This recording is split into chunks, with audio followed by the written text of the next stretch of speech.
Começa agora mais um 5 Continentes na Rádio Observadores, como sempre com Bruno Cardoso Reis. Bruno, bom dia, e como é habitual, começamos também pela guerra, neste caso o que está a marcar a guerra na Ucrânia nos últimos dias. Um dos destaques vai para os avanços ucranianos a sul. Nas últimas horas, uma contraofensiva da Ucrânia conseguiu furar a principal linha de defesa russa na zona de Robotyne. Bruno, qual é a importância de mais este avanço, Bruno? Bom dia. Bem, potencialmente é realmente muito grande e por duas razões. Uma é que quando se atinge uma linha defensiva, sobretudo uma linha de trincheiras, muitas vezes é possível explorar essa linha, ou seja, no fundo avançar lateralmente nessas trincheiras e sobretudo se estiverem mal desenhadas. Também o mais normal é que seja sobretudo à frente dessa primeira linha defensiva que estão os campos de minas, que temos ouvido falar muito e que são realmente uma enorme barreira, uma enorme dificuldade ucraniana. À partida entre a primeira linha e a segunda ou a terceira, à partida não há esse género de campos de minas, até para facilitar a deslocação das tropas que estavam, no fundo, a manter essas linhas defensivas.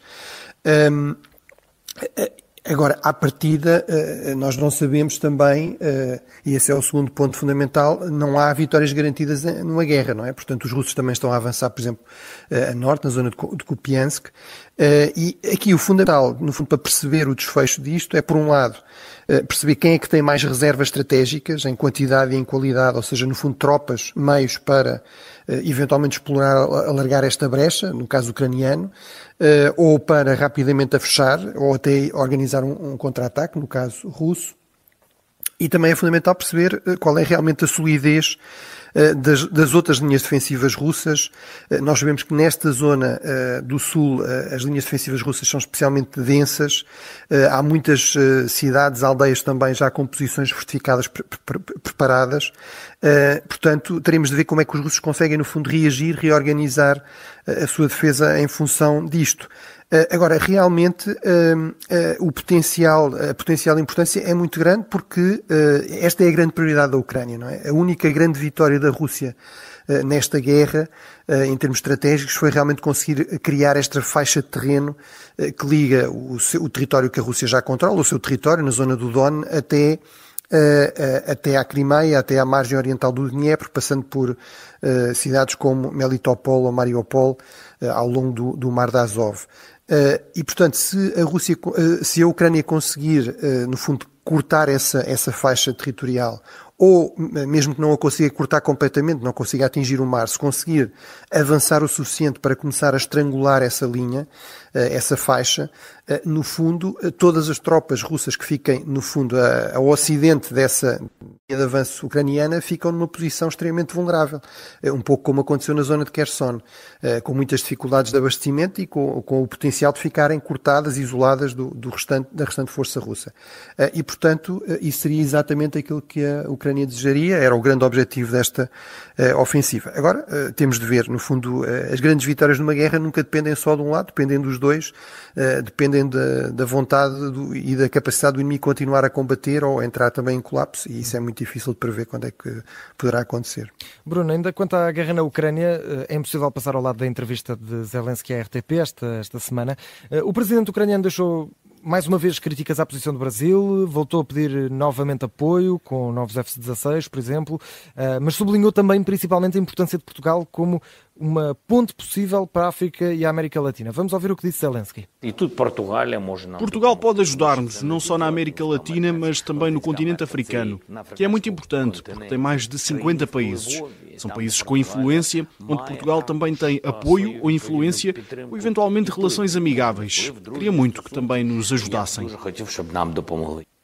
Bruno, dirias que esta importância dada a Portugal por Zelensky é o destaque da entrevista e, principalmente, gostava de saber a tua opinião.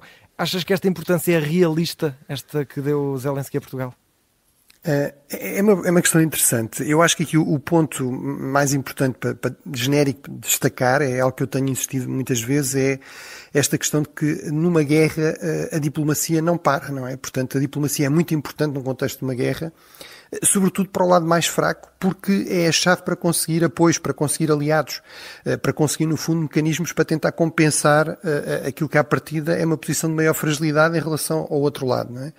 E, portanto, a Ucrânia tem muita noção disso. Aí Portugal tem uma enorme importância, em dois contextos, a NATO e a União Europeia, ou seja, são as principais fontes de apoio militar, financeiro e económico à Ucrânia, e todos os países têm um voto e têm importância, não é? E a Ucrânia precisa de todos.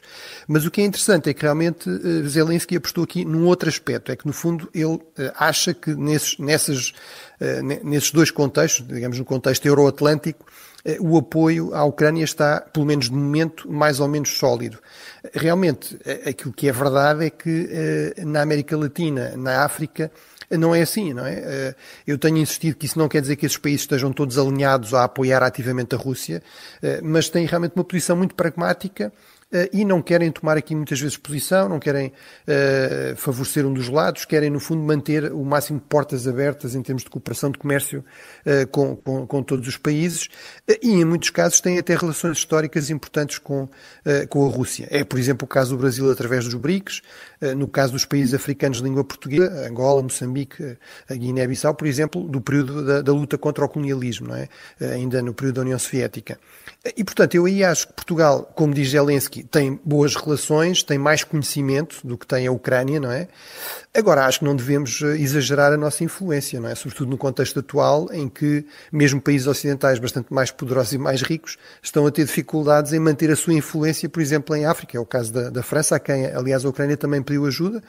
Portanto, acho que temos de ser rigorosos e dizer que, enfim, poderemos facilitar alguns contactos, podemos dar conta, enfim, do maior conhecimento da realidade, podemos marginalmente também procurar influenciar, explicando a nossa posição, a importância desta guerra, porque é que ela é importante não só para a Europa, mas para a ordem global, em termos de, enfim, resistir a esta ideia de um regresso do direito de conquista. Podemos fazer tudo isso, mas acho que temos de ser realistas e reconhecer que com uma influência relativamente limitada. Bruno, mudamos agora de continente, vamos até à Ásia, vamos aos problemas nos mares da China e do Japão, por causa da libertação da água da central nuclear de Fukushima. Há tensões entre Japão, China e Coreia do Sul. Enquanto isso, as Filipinas contestam um novo mapa chinês que inclui territórios marítimos disputados. Sim, é realmente assim, ou seja, temos aqui mares muito agitados no Extremo Oriente e eu ia destacar três pontos principais. O primeiro é que, com exceção da Índia, as grandes disputas fronteiriças da China com os seus vizinhos, e há muitas, são sobretudo nas fronteiras marítimas. Depois, em segundo lugar, é que o Japão realmente criou aqui um enorme problema para a sua imagem com aquele desastre de Fukushima, não é? Portanto, a ideia de que como é que era possível construir uma central nuclear numa zona que se sabe que é propensa a terremotos, a maremotos, sem mais garantias de segurança, mas a verdade é que o Japão foi gerindo isso e nesta questão da libertação da água que foi usada para arrefecer, no fundo, de evitar que houvesse problemas ainda mais graves nos reatores, isso foi tudo acompanhado pela Agência Internacional de Energia Atómica, que temos ouvido falar muito a respeito da Ucrânia, e que garante que realmente a água foi diluída, foi filtrada e, portanto, tem níveis de radioatividade que são inferiores àquilo que é, digamos, exigido em termos de segurança humana.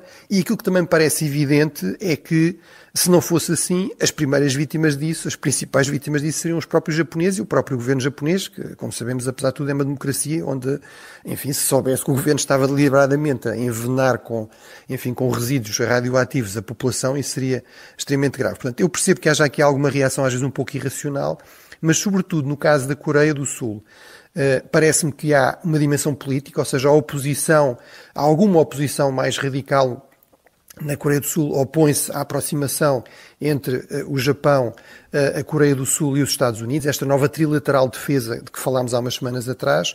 E é evidente no caso da China, isso também é assim. E, portanto, no caso da China, onde não há protestos propriamente espontâneos que o Estado não permita ou não promova, estes protestos anti-japoneses, boicotes, até ameaças, enfim, a proibição de importação de pescado japonês, etc., tudo isso é obviamente um reflexo deste momento de maior tensão entre o Estado chinês e o Japão e não simplesmente, digamos, de um movimento da opinião pública. E o terceiro aspecto, o terceiro ponto, é que realmente O resultado é toda esta pressão chinesa sobre os seus vizinhos, e em particular ela tem sido especialmente intensa em relação às Filipinas, que têm muitas ilhas que são disputadas pela China, tem muitas populações de pescadores que tradicionalmente pescam em águas que a China agora diz que são suas.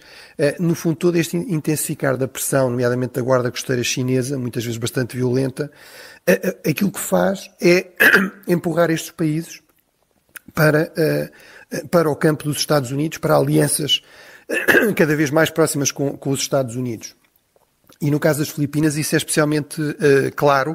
O anterior presidente, o presidente Duterte, chegou a procurar aproximar-se da China, mas por causa precisamente destas tensões, destes problemas, a reação da opinião pública foi de tal forma que ele próprio foi forçado a recuar nisso, e o atual presidente o que fez foi exatamente o contrário, foi reforçar ainda mais a cooperação, a presença militar naval em várias bases dos Estados Unidos nas Filipinas.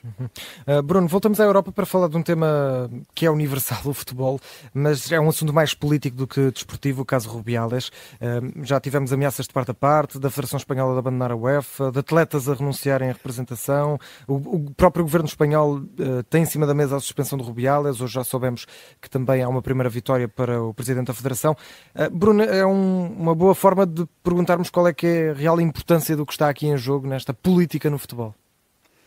Bem, eu aqui há uns tempos prometi numa entrevista à Maria João, aqui na Rádio Observador, que não falava de futebol, não analisava futebol, não por não gostar do jogo, mas porque prefiro não transformar esse gosto em trabalho. Vais abrir uma exceção.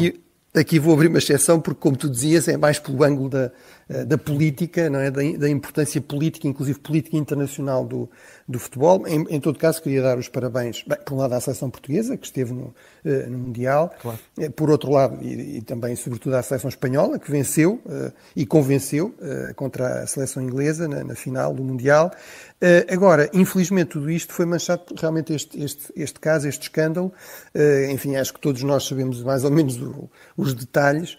O que é que aqui eu acho que é relevante? É perceber que realmente as federações de futebol, as federações nacionais, a FIFA, a UEFA, são realmente parte de um fenómeno que é o crescente peso de organizações não estatais. Muitas vezes são chamadas ONGs, mas são de muito tipo diferente, não são só aquelas ONGs que nos ocorrem logo, o Greenpeace.